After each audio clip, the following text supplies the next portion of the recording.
kaayo sa Ginoo,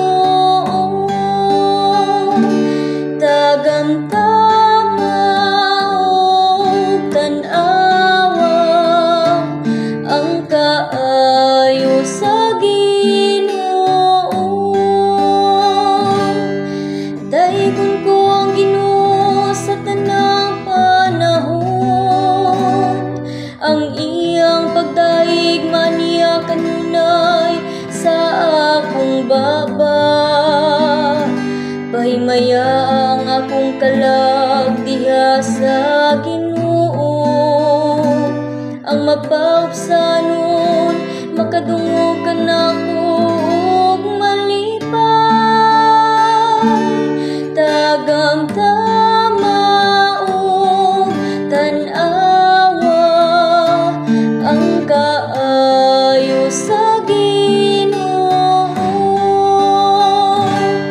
Ang Ginoo nagatanaw sa matarong ug nagapatalingog sa ilang mga singgit. Ang Ginoo nagasudya sa mga nagabuhat ug dautan, aron dili na sila hinumduman sa yuta. Tagang tama ug tan-awa ang kaayo sa Ginoo. Sa pagsangpit sa matarong namati kanila ang Ginoo, ug sa tanan nilang makasakit giluwas niya sila. Ang Ginoo hadul sa gisulay nga tawo, ug sila nga nagul sa espiritu iyang giluwas.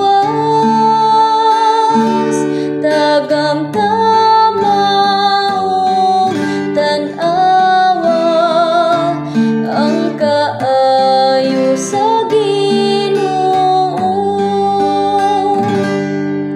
Daghan ang mga kagul sa tawo nga matarong, apan nining tanan ang Ginoo nagapalingkawas kaniya.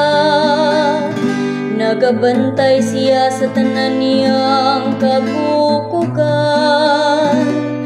ug walay usa kanila nga mabalik. Tagang tama ug tan-awa ang kaayo sa Ginoo. Ang daotang mga buhat nagapatay sa daotang tawo, ug ang mga kaaway sa matarong nagabayad sa ilang kalapasan.